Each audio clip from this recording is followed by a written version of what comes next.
Seja bem-vindo ao Energizei Cash, o programa que veio para energizar você e seus negócios, batendo um papo sobre empreendedorismo e energias renováveis. Esse episódio é patrocinado pela Soul Energy, maior distribuidora de equipamentos fotovoltaicos do Norte e Nordeste. Apoio Inbec, Café Santa Clara. Realização Instituto Solar.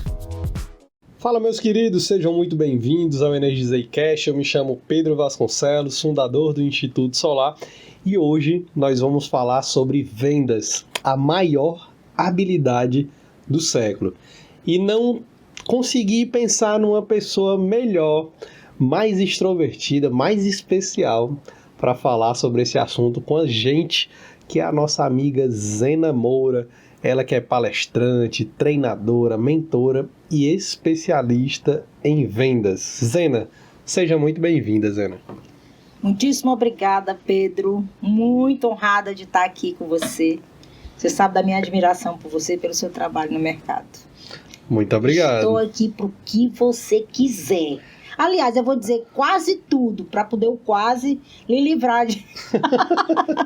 Posso lhe usar hoje? Pode me usar. Com todo respeito. É igual um amigo nosso, né? Quando quer conversar comigo de vendas de graça, ele diz, Zena, deixa eu te usar, pode me usar. Zena, antes da gente começar, eu só queria dizer pro pessoal que esse não é o Primo Cash, né? Eu tô aqui com a blusa lá do Primo Cash. É quase que é o nosso concorrente, né? Do Energizei Cash. É. Mas eu estive agora muito recentemente no evento do Primo Rico, não sei se você conhece. E a minha filhinha de 7 meses estava lá no carrinho de bebê. Ah, eu acompanhei. Você viu? Acompanhei. A postagem. E aí o Thiago Nigro, né, passou lá, viu a neném, se apaixonou, olha que lindo e tal. E aí ela fez assim com a mão, aí ele... Não tem que não se apaixonar por aquela deu gata. a blusa de presente e foi engraçado, Zé. Que ela tem uma mania de ficar batendo nas coisas, sabe? Bebê, né? E aí ele entregando a blusa, ela batendo assim, aí ele dizendo, gente, ela quer muito essa blusa. Ela validou. A neném de 7 meses já foi pegar meu presente do Primo Cash, né? E aí, antes que a galera se confunda, né? Você não está no Primo Cash. Aqui é só um agradecimento e uma lembrança desse evento que a gente participou. Pois é, então. Evento de finanças que tem tudo a ver com o que a gente vai falar aqui. O que tem tudo a ver nas empresas, né? O marketing, os processos, a finança e vendas.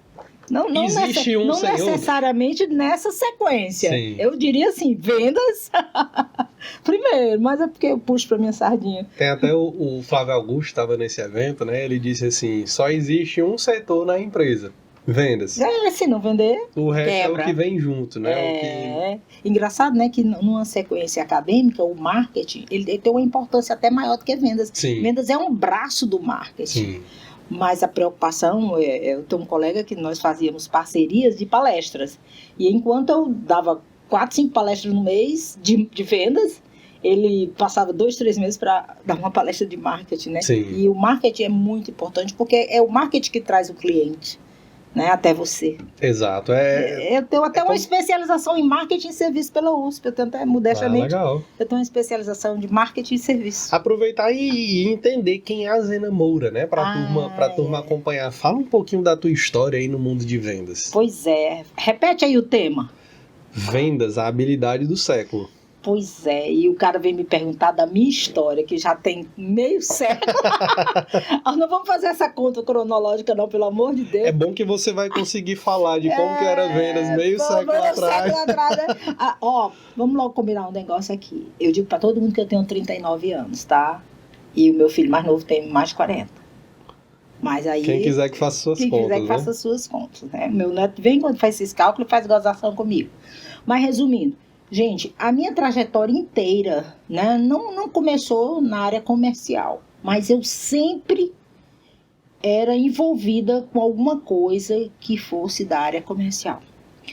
E a minha primeira formação acadêmica até foi um curso que não tinha nada a ver com vendas. E eu, paralelamente a isso, fazia administração, etc. E comecei participei, aliás, de uma palestra lá na Beira-Mar um dia que me chamou muita atenção. É uma empresa de cosmético muito famosa que veio se instalar no Ceará. Casualmente, eu estava na Beira-Mar com uma colega e aí vamos de palestra. Mas eu sempre quis dar palestra, sempre. Eu lembro de uma grande amiga minha que ela é especialista ela é chefe de cozinha, com curso na França, na Espanha, etc. Nós viajamos muito juntas. E nós adolescentes, ela queria cozinhar, que na época não existia nem a palavra no mercado chamada buffet, e eu já dizia que eu ia dar palestra, treinamento. Eu não usava nem a palavra treinamento, mas eu usava palestras, sonhava com isso. E é impressionante como o que você sonha, isso conspira positivamente para você adquirir, né? Então, se você pensa que vai ter sucesso, você vai ter sucesso. Se você pensa que não vai, pode ter certeza que você não vai, porque você pensou que não ia. Então, o que aconteceu foi o seguinte. Eu estava na beira-mar, a gente estava no final de tarde, eu bem jovem ainda, e essa minha colega disse, tá tendo aí uma palestra, não sei o quê, sobre uma empresa que está se instalando aqui, não sei lá. Aí, tu gosta de palestra? E fomos assistir, e fui assistir a palestra. Eu saí de lá impactada. Na época, eu era concursada numa empresa já estabelecida, trabalhava 6 horas, ganhava pro que o mercado pagava um valor maravilhoso. E eu saí da palestra impactada, doida, e eu disse, eu quero fazer isso. Foi picada pelo dinheiro, pelo bicho do dinheiro. Picada pelo dinheiro. Do comercial. Eu tenho que confessar que o meu amor é diretamente proporcional ao faturamento. Né? Eu vou fazer uma aposta. Fala. Eu aposto que essa palestra devia ter alguma pegada de marketing multinível. Não. Errei? Na época não tinha, não. Nós estamos no início da metade do século daí. Que a gente está no começo da história, né? Nós estamos no início do século, do meio século. Porque o bicho do marketing multinível, geralmente ele pega muita gente porque você fica super animado, né? Eu até tive umas 3 experiências com marketing multinível, mas isso já foi bem 10 anos depois dessa palestra. E aí era uma coisa muito nova, eu sempre gostei muito das coisas, das novidades, eu era picada pela novidade. E eu cheguei em casa e fui falar com meu marido, quase que eu apanho. Que? Negócio de vender produto disso e daquilo, né? Mas eu sempre fiz o que eu quis, mesmo eu dizendo para as pessoas que eu estava fazendo o que elas queriam. Então eu comecei a vender escondido. E a empresa dava cursos e eu fugia para assistir os cursos, bababá.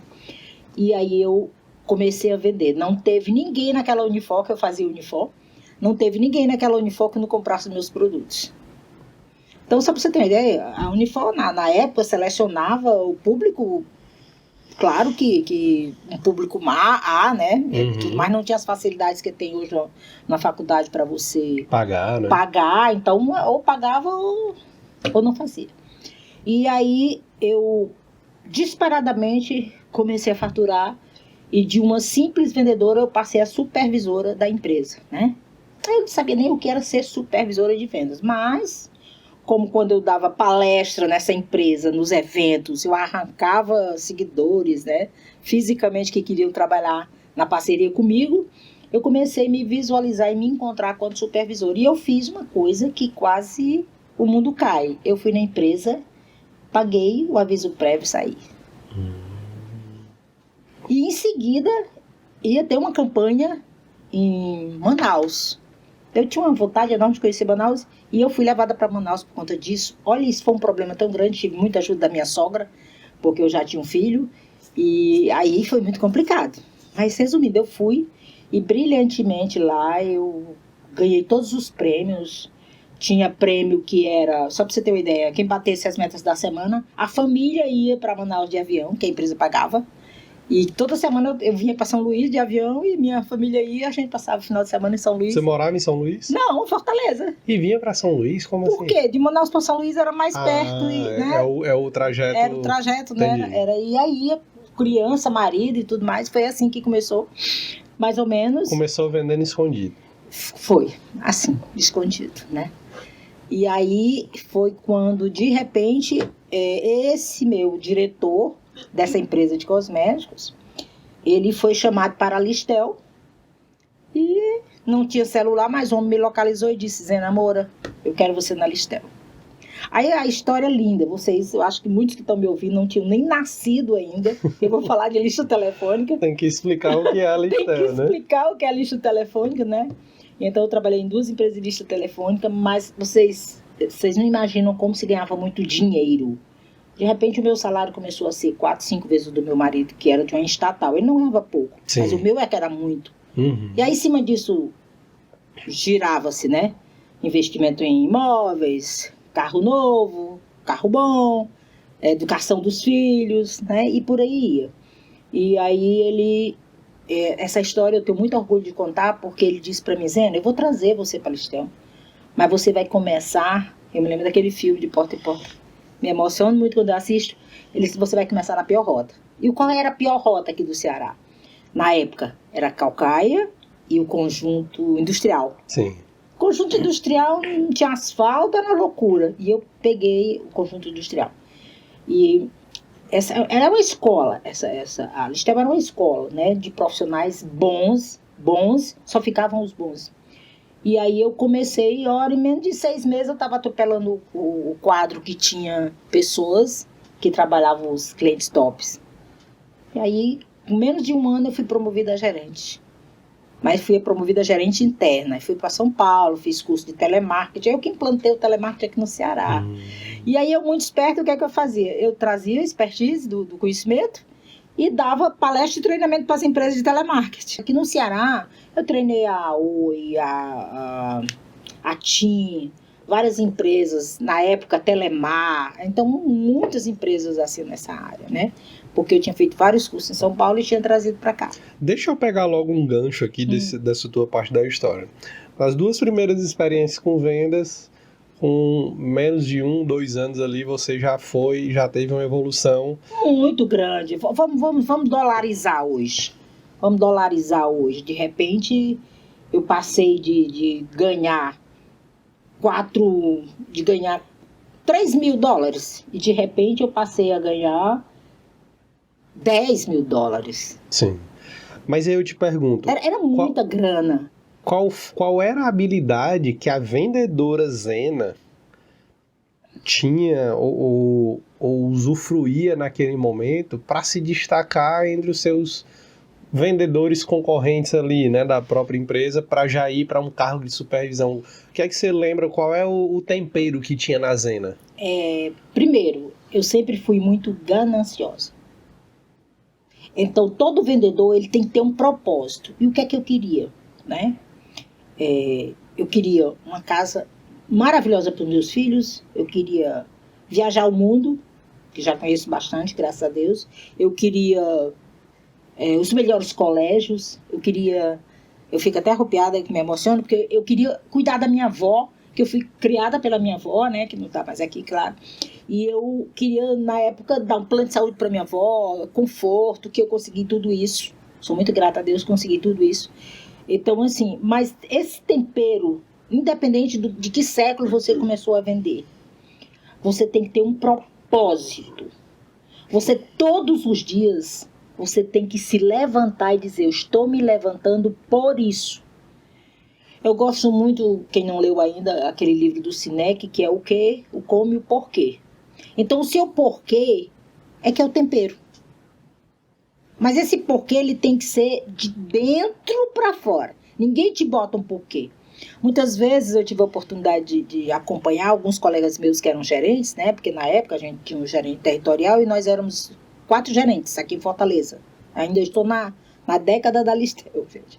E aí eu era campeã de vendas disparado dos outros gerentes.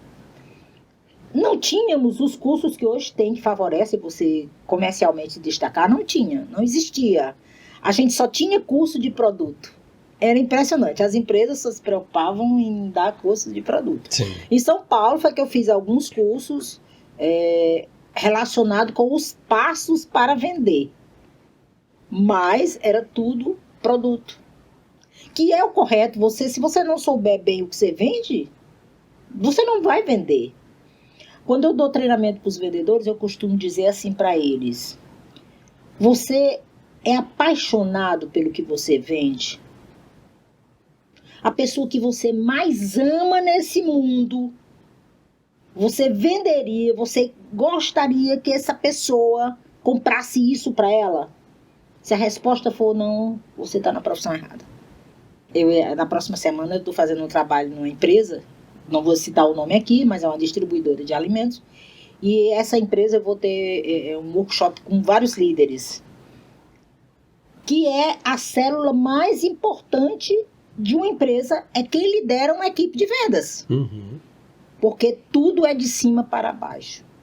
Então, eu acho que eu tive um resultado muito melhor quando eu virei gerente de equipe de vendas. Por que isso, Zena? Por que isso? A tu me falou aí qual era o segredo. Eu, como vendedora, era querer ganhar cada vez mais dinheiro, né? Mas eu era muito vaidosa e esse status também me favorecia em várias coisas e abria portas. Quando você é promovido numa empresa, na verdade, você está abrindo portas para você. Não é isso? E o que eu queria mesmo era transformar as pessoas.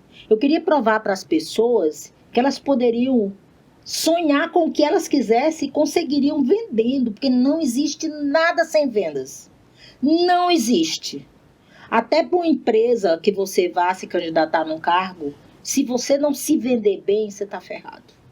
E vendas é interessante porque é proporcional ao resultado, à entrega que você tem, né? Quanto mais entrega, quanto mais dedicação, quanto mais forte essa paixão, acreditar no produto, né? Você venderia para sua mãe? Eu venderia, né? Com amor, com paixão. Quanto maior isso, proporcionalmente maior o resultado. Na fase que eu virei gerente, que eu ainda não era gerente de vendas, gerente de equipe de vendas da Listel, nós fomos fazer uma campanha em Teresina, né? Eu era bem jovem, claro. Todo mundo, quando chegava da rua, 17, 18 horas, muito quente, Teresina, todo mundo tomava banho e ia pra piscina, tomava cerveja, comer um petisco, se deliciar com petisco, etc. Eu chegava, tomava um banho, trocava de roupa e ia vender. Então todo mundo no outro dia apresentava a produção, que a gente chamava, né? O que tinha feito. E a pessoa chegava com 4 contratos, eu chegava com 10. Por quê? Porque até naquele dia você já tinha vendido, né? Eu já tinha vendido, né? Até 18 horas normal e eu vendia após 18 horas. Sim. Olha, eu estava longe dos meus filhos, longe do meu marido, da minha cidade, da minha casa, etc. E o que era que eu tinha ido fazer lá? Trabalhar para ganhar dinheiro. A gente paga um preço pelo sucesso. A gente começa a incomodar. É aquela coisa, né? A árvore que dá frutos, a turma joga pedra, né? Mas era incrível, né? E aí tinha outras piadinhas, porque era o que eu trazia. Só que, veja bem, naquela época eu já me preocupava muito com uma parte da venda, eu diria, um passo da venda que pouca gente se preocupa, que se chama prospecção. Então, a grande sacada que eu pensava, Teresina é uma cidade quase toda resolvida com políticos, etc., empresas públicas. E aí, os grandes empresários das empresas públicas, à noite, eles tinham pizzaria, clínica, sorveteria. Então, eu ia vender para esse público, porque eu sabia que quem assinava o contrato, quem respondia sobre aquilo, não estava durante o dia. Foi a grande sacada que eu tive. Sim. Compreendeu, Pedro? Então, eu ganhava por conta do estratégico. Então, o vendedor tem que ser muito estratégico. Você observou ali que o teu público real, que ia te trazer faturamento, estava num determinado lugar, determinado horário. Eu comecei aí quando chegava as secretárias, as recepcionistas diziam assim, não, ele não está aqui não, ele só vem à noite. Então, ele só vem à noite, meu amor, então quem vai vir à noite atrás dele sou eu. Essa sacada, inclusive, ficou depois como regra na empresa. Sim. Visitar cliente à noite. Legal. E eu queria te fazer uma pergunta, Zena. Qual que é a grande carta na manga que um vendedor precisa ter? Essa história de que vendedor nasce feito, isso não existe. Não existe. A grande carta na manga não é uma carta. São várias cartas. Eu diria, primeiro, né? É ter um propósito muito forte. Esse propósito, todos os dias, ele tem que ser o que vai te levantar. É o teu porquê. Outra coisa, é dominar demais o que vende e ser apaixonado por aquilo que vende. Aí eu brinquei perguntando se você venderia para a pessoa que você mais ama aquilo, né? Você tem que ter processo. Como você vai utilizar a agenda do seu tempo. A primeira coisa que eu ensino quando eu vou treinar uma empresa é como é distribuído o tempo de cada vendedor. Eu faço um mapeamento, um raio-x disso. A gente descobre coisas absurdas, né? Aonde que o vendedor costuma colocar mais tempo onde não dá resultado para ele? Onde não dá resultado. Mas tem uma coisa errada que te chama a atenção? Pô, às vezes a pessoa está gastando muito tempo... Hoje tem. Estatisticamente hoje são as redes sociais. Mas aquela entrada que ele entra só para se divertir ou ele acha... Ou seria numa perspectiva de que ele acha que está trabalhando ali dentro e está perdendo tempo? Não, ele não acha não. Ele tem certeza que está perdendo tempo. Sim. Só que é uma procrastinação e um vício. Eu tenho percebido que os vendedores eles estão tão viciados que eles não percebem o tempo que eles perdem. Por exemplo, eu sou uma pessoa que eu sou modestamente muito ocupada. Eu só abro meu celular para ver alguma coisa nas redes sociais quando eu já estou, às vezes, até deitada assistindo um jornal. É claro que os meus contatos comerciais, como o Pedro, pode me ligar até 11 horas da noite. Na hora que o Pedro liga, eu já respondo meu WhatsApp. Sim. Mas o que é que eu faço? É verdade, viu, gente? É verdade. É verdade. É verdade. Eu já tive discussões com meu marido. Um dia eu estava conversando com um cliente, era bem 23 horas, e ele entrou no quarto e eu... E ele olhou assim pro relógio, a linguagem não verbal, e disse assim... Eu quero dormir. Aí eu fiz assim, ó. Convidei para ele se deitar. Quando ele se levanta, eu me levantei bem devagarinho, me tranquei no banheiro e fui conversar com o cliente. E terminar. Não dá. Você avisozinhos em WhatsApp. Eu estou disponível de 8 às 18. É idiotice, vendedor. Não se faz isso, vendedor. Não faz isso, não. Não tem isso. Você pode até transformar essa mensagem de outra forma, que eu ensino isso nas minhas mentorias. Mas isso não existe, não. E aí foi quando eu percebi que você tem que ter várias cartas na manga, né? Saber se comunicar muito bem. Tem que saber se comunicar muito bem. E hoje você tem uma cadência de vendas para você escolher qual canal que você vai se dar melhor para o que você vende. Então, em algumas coisas, a parte da tecnologia vai favorecer e outras coisas, talvez você tenha que ir para o PAP mesmo, por porta a porta. Tu falou lá atrás que até nas primeiras experiências ali com vendas, teve as premiações, né, os eventos. Sempre, que é um incentivo. Vendedor é movido a incentivo? Olha, vendedor, ele é movido a incentivo se o incentivo souber ser bem trabalhado. Não é só ter o incentivo que o vendedor vai performar. Não é. Incrivelmente não é.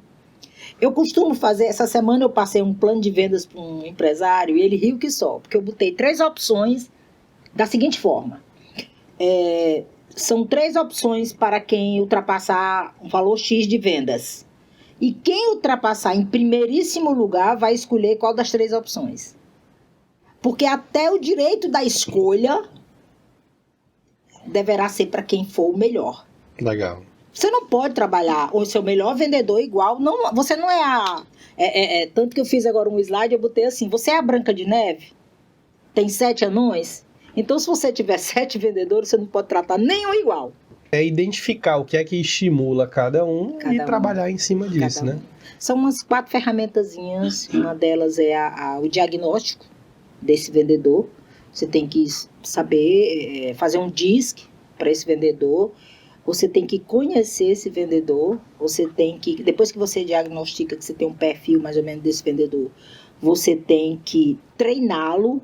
E o maior problema dos supervisores e gerentes é que eles dizem que treinam o vendedor, mas eles não treinam, alguns não treinam mesmo, sabe? Treinar vendedor é sair com o vendedor, não vender pelo vendedor, não vender. Às vezes o gerente está tão desesperado para bater uma meta que o vendedor chega para ele e diz assim, Zena, sai comigo que eu estou precisando bater essa meta, tu também, tu vai me ajudar naquela venda. Você está criando um bicho para ele comer. Você tem que treinar vendedor, sair com o vendedor, fazer relatório de acompanhamento de visita, dar feedback. Feedback não se dá de mês em mês, não, de 3 em 3 meses, não. Feedback se dá assim, tô com o vendedor, entrei no carro com o vendedor, saí de um cliente, eu digo, Pedro, eu quero lhe dar os parabéns, você foi. E não é o feedback sanduíche, não. Eu odeio o feedback sanduíche, viu, gente?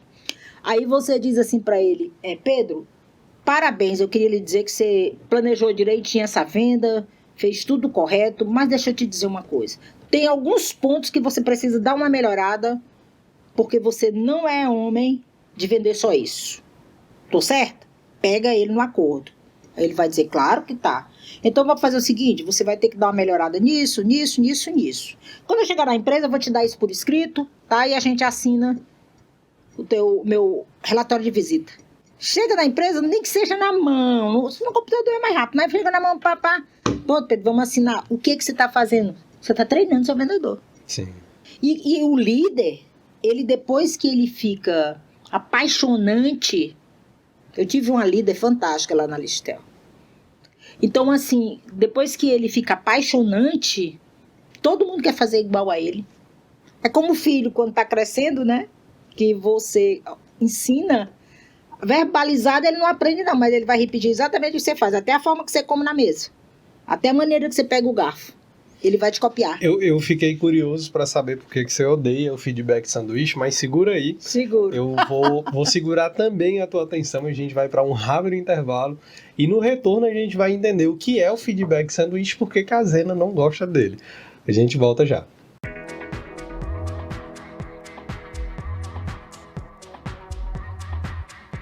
Desde 2018, o Conensol conecta empreendedores e investidores ao futuro da energia solar no Brasil, e em sua 5ª edição, traz um tema especial, gerando renda recorrente com investimentos em usinas de energia solar.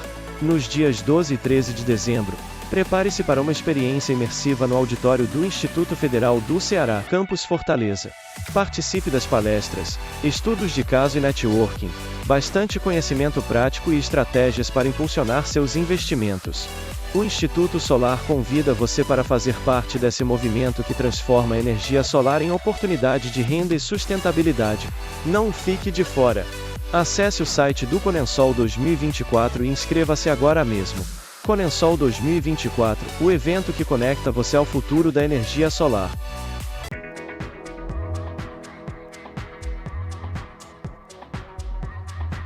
Olá, estamos de volta ao segundo bloco do Energizei Cast com Zena Moura. E Zena, eu quero entender, primeiro, explica para a turma o que é o feedback sanduíche e por que você acha, você disse que não gosta ou você não gosta de sanduíche. Não gosto e não aprovo. ou tem uma metodologia mais interessante, eu não né? curto muito sanduíche, não. Sou uma saladinha gostosa, mas vamos lá. Todo mundo aprendeu que o feedback sanduíche, ele é produtivo. E aí eu vou dizer por que ele não é, tá? Várias pessoas já sabem o que é o feedback sanduíche, que é quando você aborda a pessoa com um elogio sobre o que você vai falar, faz a crítica e em seguida faz o elogio. Então eu fico assim imaginando um vendedor receber o seguinte feedback. Ô Zena, você foi muito bem lá no cliente, você abordou perfeito. Vamos falar dos passos da venda. Você tinha prospectado corretamente, você abordou perfeitamente, não é? E eu achei brilhante. Agora, Zena, você em objeção, amiga, você pecou, ó. Naquele ponto que o cliente disse X, Y e Z, você não rebateu de acordo com o que é praticado na empresa, o que é correto, e não defendeu o verdadeiro valor do que nós vendemos. Mas, agora vamos para o positivo. De novo, né? Já fiz o positivo, negativo, positivo. Mas eu acredito que você é uma pessoa que já está se destacando nisso, naquilo, e Bah, o que é que o cara vai trabalhar na cabeça dele quando tu terminou um feedback desse, tu deu uma lisadinha nele, né? Tu não tem que dar porrada em vendedor, não. Vendedor pressionado não vende, não.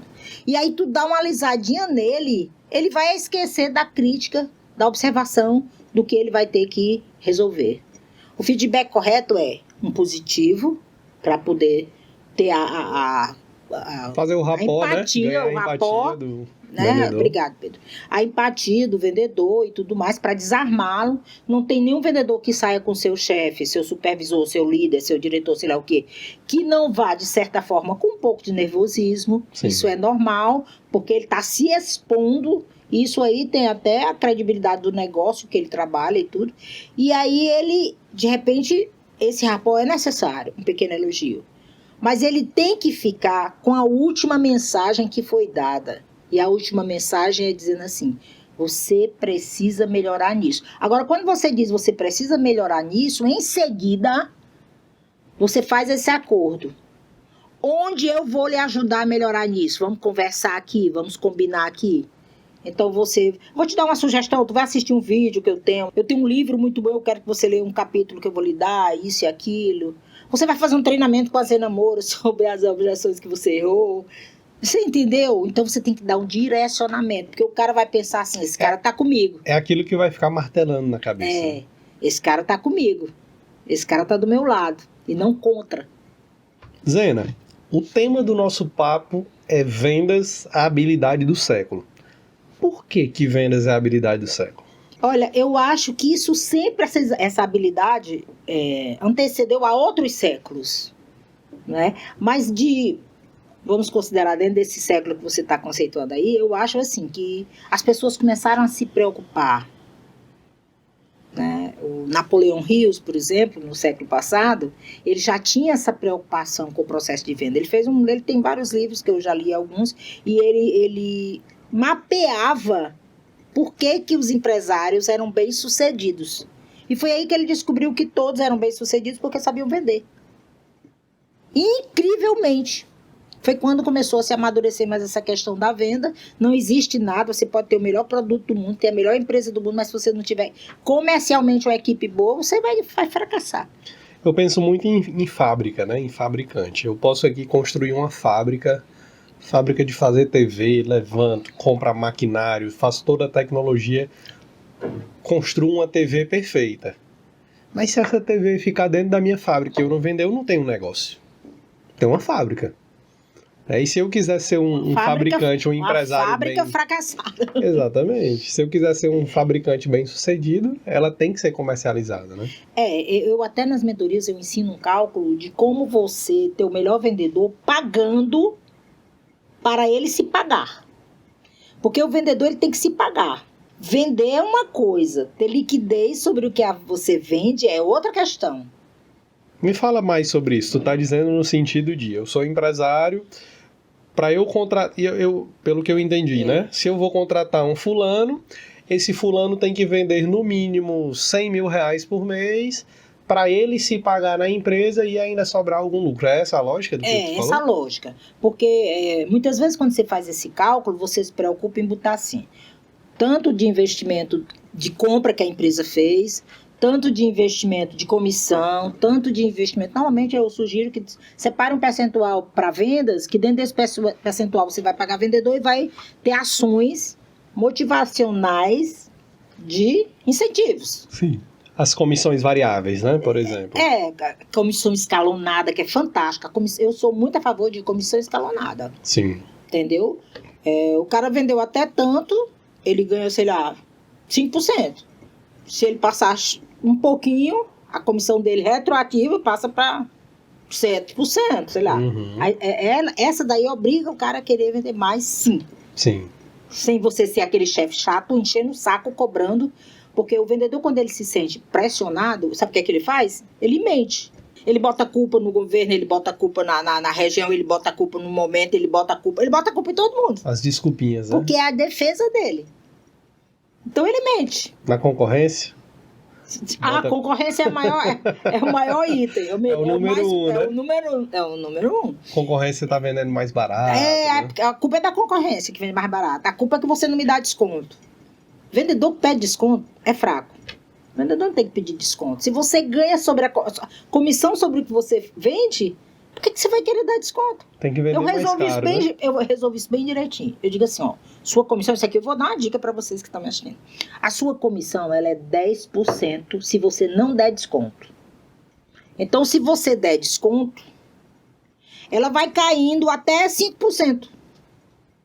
Ele vai aprender a vender sem dar desconto. Estou começando hoje a minha carreira como vendedor.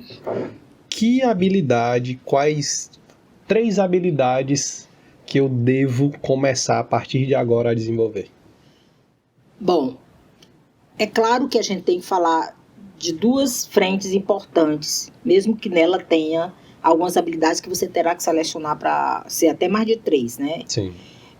O soft skill... Vamos falar as 3 primeiras, né? Assim, para eu sair do zero. Estou começando. Saber se comunicar. Saber se comunicar. Porque a primeira coisa que o cliente compra é você. Se não rolar aquela química, não rolar aquele rapport, não sei o que, você nem abre a boca para falar do que você veio vender. Então, eu acho que são as competências, soft skills, as competências do comportamento, e depois as competências técnicas, e eu uso essa palavra ganância de querer ganhar dinheiro. Então, soft skill, que é aquela coisa... Tudo, como você vai falar, como é que você vai chegar, oratória, postura, eu chamo marketing pessoal dividido em 4 itens, que é a tua embalagem, entendeu? Teu conteúdo, a tua inteligência emocional. Vendedor de pavio curto não vende, não. Então, você tem que ter um controle emocional, trabalhar as resiliências. Você, pelo amor de Deus, o número de não que você leva, né? Você tem que estar bem A bendita afiado. taxa de conversão, A né? bendita e maravilhosa taxa de conversão. Às vezes, um vendedor chega... Como lidar com não, Zena? Como lidar com o não? Porque muitos vendedores, a maioria, eu diria...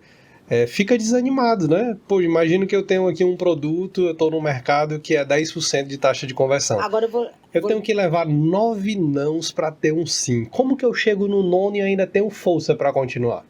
Eu não colocaria isso que você disse, não, me perdoe. Tipo assim, eu tenho que levar 9 nãos. Por que você tem que levar 9 não? Por quê? Primeiro, se você tem o cliente ideal, a possibilidade não é de você levar 9 não. Será que você está trabalhando para aquele teu negócio, o cliente certo?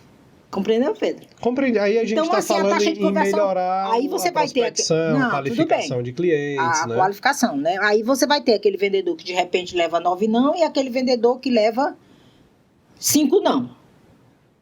O mesmo produto, o serviço, a mesma empresa, as mesmas condições, premiações, etc. E por que que um só traz uma venda 10% e outro traz 50% de vendas? Por quê? Aí vai caber ao supervisor, ao gerente, descobrir por quê. E aí entra aquela velha história que eu já falei, de você acompanhar e treinar seu vendedor. Mas veja bem, existe um negócio chamado tempo.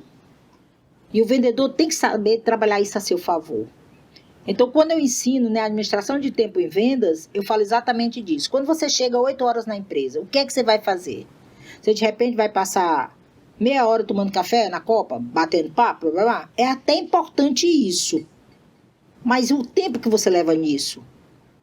Então, cabe muito... Eu boto muito a culpa no supervisor, dos vendedores serem bons ou não. Então, vamos lá. O cara se prepara, anda bem arrumadinho, não precisa roupa de grife, só tem que chegar lá no cliente com um cheiro agradável, alinhado, arrumado, né? Perfume só à noite, de tarde já pode usar. Eu tô até com perfume aqui, mas é de tarde, né? Então, assim, um cabelo penteado adequado, não vou falar discriminado, mas vamos lá. O cara chega com o cabelo todo desarrumado, assanhado, parece que estava fazendo um Cooper, correndo, transpirando. Gente, a primeira leitura que o cliente faz é péssima dele. Então, assim, não se trata de discriminar, mas se trata de que esse cara veio vender, né? Então, se você vende para produtos de saúde, aí é que você tem que ter cuidado com isso. A unha. Olha, a leitura o cliente faz assim, segundos, né? Eu quero dizer que você está maravilhoso, viu, Pedro? Muito obrigado. Assim como você, né? E os pequenos detalhes, eles importam, né? São essa leitura toda que vem... Eu gosto muito, assim, de dizer, cara, não é porque uma unha ali tá feia, mas muitas vezes é o conjunto das coisas. Você soma um detalhe com outro. Às vezes é aquela história, né? Tem gente que a gente olha, assim... E, pô, eu não vou com a cara dessa pessoa. Não rola química, tem que rolar. E às vezes a gente nem sabe por quê, mas não tem a química. Então vamos lá. Isso aí se chama a embalagem, que eu digo no marketing pessoal, né? A aparência, a apresentação. Que muita gente confunde e acha que marketing pessoal é isso. Não é só isso. Não é só isso. E aí vem depois o conteúdo. O cara é tão bom, sabe tudo sobre o que está vendendo. Venderia até para a mãe dele, né? Então o cara sabe tudo e quando ele abre a boca, ele até anula um pouco a péssima imagem que o cara teve da embalagem dele. Mas até ele abrir a boca, foi a embalagem que favoreceu a isso acontecer. Um aperto de mão faz diferença nas vendas? Muito, muito. Agora tem regras, viu? Eu tenho um curso, vou até fazer meu marketing aqui. Fica à vontade. Eu tenho um curso de etiqueta comportamental para vendedor. Normalmente, até apertar a mão, você não pode apertar a mão de uma pessoa que está sentada. Por quê? Porque eticamente, Se eu estiver em pé, né? Se o outro estiver em pé, é mais fácil, é mais provável que fique adequado. Isso é questão de ser adequado ou não, mas o adequado ou não é programação neurolinguística. Sim. Então, ou o cara rola a química, como a gente conversou agora há pouco, ou não rola. Então, assim, e o ideal também é que numa entrevista de vendas não esteja de frente como eu estou para você, você sabia? Eu estar ali, naquela ponta, de lado com você, em L com você. Sim. Então, tem algumas coisas, como você entregar cartão, ou como você, sabe, oferecer uma cortesia da empresa. Cuidado, se você já chega oferecendo uma cortesia, você pode ser interpretado como suborno. Uhum. Então, são essas regras que eu ensino nesse curso. Sem nem ter ganhado ali ainda uma confiança. Não, ainda nem ter ofendido. É como se eu estivesse querendo comprar a confiança, Exatamente. E aí pode ser interpretado, né? Porque não rolou a química direito. Quando rola a química direito, é até mais fácil você entrar, né, no campo do cliente. Como vendedora, líder de vendas, eu imagino que você tenha, na sua história, provavelmente você deva ter selecionado muitos vendedores, né? Ai, bastante. Inclusive, uma empresa que eu fiz agora um trabalho 3 anos com ela, o RH, pessoas competentíssimas selecionavam, mas o diretor comercial queria que a última entrevista fosse comigo na presença do supervisor. A empresa, eu acho que você sabe qual é que eu estou falando. Sim. Então, assim, durante 2 anos e pouco, eu participei de todas as seleções da empresa. Que é para ajudar no filtro, né? No filtro, né? No martelo. E quando eu dizia para a pessoa, não contrate essa pessoa, não, aí o supervisor me perguntava, mas Zena, eu adorei, não sei o que, eu disse assim, eu vou só lhe mostrar os pontos que você não deve contratar. Aí cabe a você que decide, não sou eu. Você que bate o martelo. Aí eu ia vender os pontos. Quando eu terminava de falar, a pessoa dizia, eu nem tinha percebido. Uhum. E a pergunta, na verdade, é a seguinte, durante esse tempo inteiro, né? Tempo aí, teve alguma seleção que ficou marcada, assim, na tua memória? Ai, Pedro, teve muitas, mas tem uma especial, que foi há uns 5 anos atrás, uma empresa aqui na Senador Virgílio Távora, aqui em Fortaleza, me contratou o seguinte, Zena, eu estou com um problema e quero que você me selecione. Aí eu acho que foi a seleção mais complexa da minha vida. E nessa época eu ainda praticava a seleção do mercado. Ele disse, eu quero que você me selecione 5 gays para minha empresa. Diferente essa solicitação, né? Super diferente, né? Porque muitas vezes as empresas não publicam. Hoje já está mais tranquilo isso, né? Mas parece que não pode. Na divulgação da vaga... Não, eu lembro que uma vez... E eu não digo de gay, não. Eu digo de qualquer coisa. Parece que a divulgação, o pessoal de RH, uma vez uma pessoa me chamou a atenção. Não pode não. Porque eu desenhei um perfil dizendo, eu quero isso, isso e isso. Não pode não. Não, Pedro, pelo amor de Deus, não pode. Agora eu vou te contar aqui um segredo, vou contar um segredo para vocês também.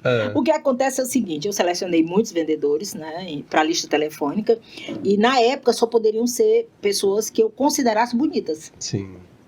Então, eles botavam no jornal o perfil do vendedor, do candidato e tudo mais, e eu recebia da direção um outro perfil. E o outro perfil era triste, Pedro. Não queremos gordo, não queremos negro, nem queremos homossexuais. Mas isso não ia no perfil. Mas isso era interno, né? Claro que isso era interno, eu recebia a folha à parte. Entendi. Você entendeu? Então era muito complicado isso. Sim. Muito complicado. Mas essa conta seleção... desses 5 aí, como é que foi? Mas foi muito complicado eu encontrar. Até tem grandes profissionais né, nessa área que tem essa opção sexual. Mas por que essa? Mas é porque o trabalho dele, segundo ele, né? O cliente em particular dele era dominante de homossexuais. Eu acho que o objetivo era criar rapport de alguma forma. Ainda tinha mais. Tinha que ser um estilo que a pessoa não parecesse homossexual. Eu já tô vendo aqui a galera nos comentários difícil. Tudo querendo saber o que é, Zena. Minha gente, segura aí, a gente vai para um rápido intervalo e a gente volta daqui a pouco.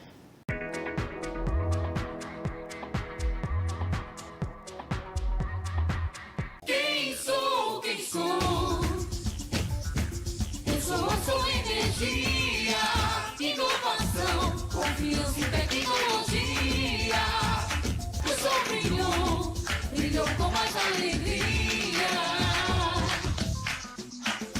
A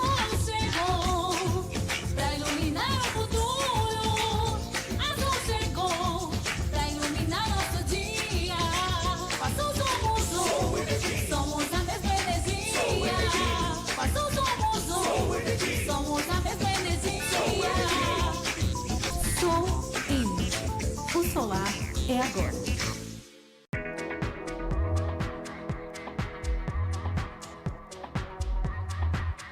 Olá, estamos de volta ao terceiro bloco do Energizei Cast, voltando mais uma vez aqui com Zena Moura.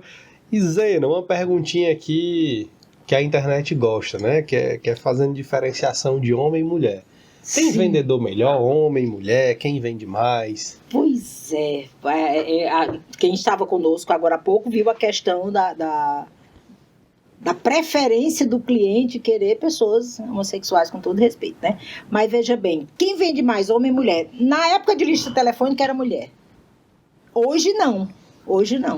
Tem mulheres brilhantes no mercado, um B2B, e tem homens maravilhosos. Mas há uns 20 anos atrás era mulher. Era uma exigência até que as vendedoras fossem mulher. Mas como nós estamos querendo saber a partir de agora, então homens, meninas, meninos, fiquem tranquilos que é de quem for mais competente. Só que tem um detalhe, né? As empresas, elas se preocupam muito em selecionar pelas competências técnicas, que é o hard skill. E as pessoas normalmente são demitidas pelos soft skills. Porque são coisas, a bagagem que a pessoa já traz do comportamental. Né? Então, vende mais quem tem a técnica, mas que tem um comportamental adequado para aquilo que vai vender. Total. Eu me fiz entender? Fez, tá muito claro. Pois é. Falando Então, tem dentro de vendas, ainda tem um negócio que, se eu não dominar, dificilmente eu fecho negócios em volume, que é a chamada quebra de objeções. Ai, é tão engraçado, porque todo mundo se preocupa demais com quebra de objeção. E eu acho que o ponto mais complexo de vender é a abordagem. Você acha que o início é mais difícil que o fim? Porque tem umas regrinhas básicas para abordar, né? Claro que Dá uma dica boa aí pra gente. Eu diria assim, a regra padrão da abordagem é a saudação. Oi, Pedro. É uma saudação. Olá, Pedro. Tudo bem? É uma saudação. Sim. Boa tarde, Pedro. É uma saudação, né? Então, essa técnica, ela tem uma regrinha, que é a saudação, o teu nome e o porquê que tu está ali. Então, o que é que atrapalha muito nas pessoas? É esse porquê está ali. Todo mundo lembra do famoso telemarketing. Bom dia, meu nome é Zena, o motivo da minha ligação, ninguém aguenta isso mais, claro, que a gente até exclui quem liga com essa abordagem. Mas essa abordagem, assim, tipo, de saudação normal, bom dia, boa tarde, boa noite. Isso na linguagem verbal e não verbal, né? A linguagem verbal é a escrita e falada. A não verbal é a comportamental, é a gestual, é o corpo falando, que é a não verbal. Então, você quando aborda, você tem que se preocupar com essas frentes, né? Primeiro, a saudação. Segundo, você se identificar. Você não pode pedir nunca primeiro o nome do cliente. Eu vejo muito coisa no Instagram, de loja de varejo, a pessoa chega e diz assim, olá, boa tarde, como é seu nome, por gentileza? Aí a pessoa diz, primeiro você tem que dizer seu nome. Quando você diz seu nome, já está implícito que a pessoa deverá dizer o seu. Desarma a pessoa. Exato. Olá, boa tarde. Porque se eu pedir um nome ou uma informação para a pessoa... vai perguntar até assim, para que você quer saber, né?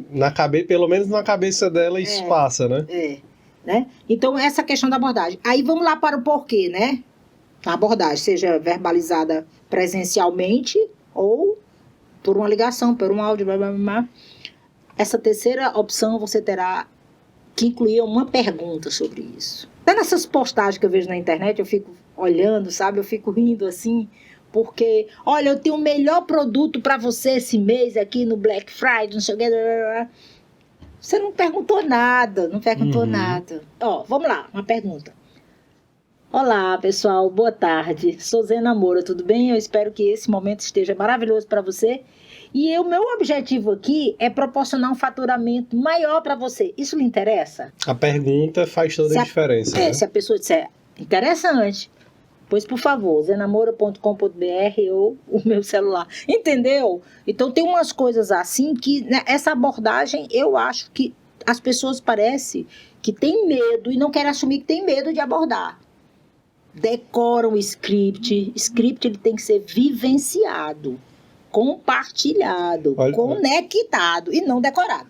Falamos aqui da abordagem, não posso esquecer da quebra de objeção. Né? Tá. Vamos lá falar de objeção, tem eu adoro. algumas que são típicas, né? Típicas e constantes. E em qualquer área, inclusive. Em qualquer área. E você é especialista em quebra de objeções, né? Obrigada. Eu queria que tu citasse aqui duas muito recorrentes. Muito recorrentes. Principalmente quando a gente fala aí de produtos de alto valor agregado, né? Nas minhas mentorias eu trabalho a objeção de uma forma diferente.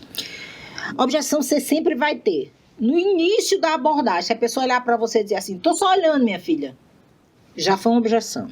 Tá? Então, as pessoas só pensam em objeção, a maioria das pessoas, eu até peço desculpa, a maioria das pessoas só pensam em objeção quando chega naquele ponto, tipo assim, eu tô achando caro, meu amor, não vou levar não. Vamos fazer o seguinte, eu vou fazer uma reunião com meu marido, né? Então, as pessoas pensam que a objeção é ali, e não é. Qual é o grande segredo da objeção? É você se blindar para a objeção. Inclusive, substitui palavras, né? E o preço é uma palavra que desvende. Eu costumo orientar muitas pessoas que têm expressões que elas desvendem. Então, quando você vai falar de preço, você pode contar uma história de terceiro, que é uma técnica, eu acho que você conhece essa técnica. Então, você pode, por exemplo, se blindar contando história de terceiro. Essa bolsa, que vou falar daqui no... Se você me dá outro produto, para mim tá tudo bem. Aí você diz assim, inclusive essa bolsa, eu queria contar uma história. Senhora, pergunta. Gente, o vendedor tem que ser perguntador. Aí você diz assim, seu Pedro, o senhor me permite lhe fazer uma pergunta? Claro, Zé. Olha aí, você tem que pegar assim do cliente. Eu vi que o senhor tá visualizando essa bolsa aqui, claro, né? E eu já imagino mais ou menos. Mas o senhor pode me dizer uma coisa? Quem é essa pessoa especial que o senhor quer dar essa bolsa? A minha esposa. Olha a pergunta. Ó. Quem é essa pessoa? Você valorizou a pessoa, você subiu o ego dele. E já disse que é especial. E ele disse que é especial. Então eu já estou blindando a objeção do preço. Entendeu? Você antecipou que aquilo ali é para uma pessoa especial. E que para pessoa especial a gente não tem preço que deixe de ser pago para uma pessoa especial. Não tem preço. Aí para sua esposa. Aí eu vou continuar aqui. Eu digo, que pessoa de sorte essa tua esposa. Parabéns, Pedro. Mas vamos lá. Tem alguma ocasião especial que ela vai... Eu vou te fazer essas perguntas, se você me permite, porque eu vou filtrar a melhor bolsa para você fazer o maior sucesso e conquistar mais ainda essa mulher. Olha a relação que eu estou gerando com o Pedro. Eu não estou preocupada com o Pedro me pagar a bolsa mais cara. Estou preocupada com o Pedro fazer sucesso com a melhor escolha. Com a melhor escolha. E você está dando o gatilho da razão para justificar por que você está enchendo o cara de pergunta. E blindando a objeção. Entendeu? Mas vamos lá, vamos cair no funil da objeção tradicional, né? Aí o Pedro vai me dizer, não, Zena, eu lá sabia que uma bolsa dessa era tão cara. Ela sabia que eu ia ter que gastar R$2.000 na bolsa. R$2.000 na bolsa, né? Aí você diz assim, tem mulheres que merecem uma bolsa dessa, tem outras que não, e eu respeito, Pedro. Aí é pesado, né, Zena? Eu respeito, né? Mas assim, com certeza uma pessoa especial, você aqui não vai questionar preço. Porque não se trata de preço.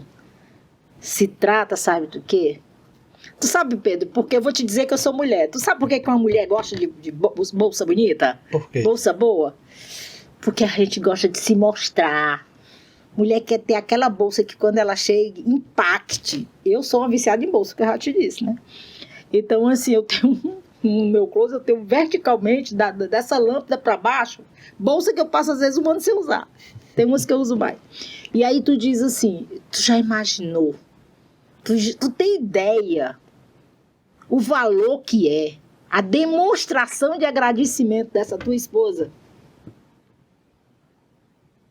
Você já tá fazendo o cara visualizar. Aí eu tô trabalhando o cérebro do sistema límbico, que é outra forma de você conhecer os 3 cérebros para você vender. Mas resumindo, aí eu não consigo visualizar. O cara vai ficar com vergonha até de não comprar. Tu até fala para ele o retorno que ele vai ter ao dar o presente. Eu transporto ele por situação de experiência. Isso é marketing experiencial. tá? É a experiência vivida com o que você está vendendo. Você vai vender mais se você trabalhar o marketing experiencial. Total. Né? Zena, fantástico, fantástico. E onde que a turma te encontra? No meu Instagram, no meu celular, 085, 988-46-8451, né? Pode repetir? 988-46-8451. DDD 85, E né? o DDD é 85. A Zena presta serviço para todo o Brasil? Todo o Brasil. Ah, é interessante você me lembrar, viu, Pedro? Para todo o Brasil. Só as Pague Menos eu treinei mais de 870 farmácias Pague Menos em todo o Brasil. Na Legal. verdade, eu já conheço o Brasil inteiro, por conta do meu trabalho com lista telefônica, né? Que eu saía Sim. selecionando, treinando vendedor e indo para outra praça, selecionando, vendendo. O Brasil de carro, gente, legal. Dirigindo de Legal. carro. Legal. Zena, muitíssimo obrigado. Eu que lhe Pelo nosso agradeço, papo. você é maravilhoso. Eu espero que eu tenha contribuído com algum vendedor aí.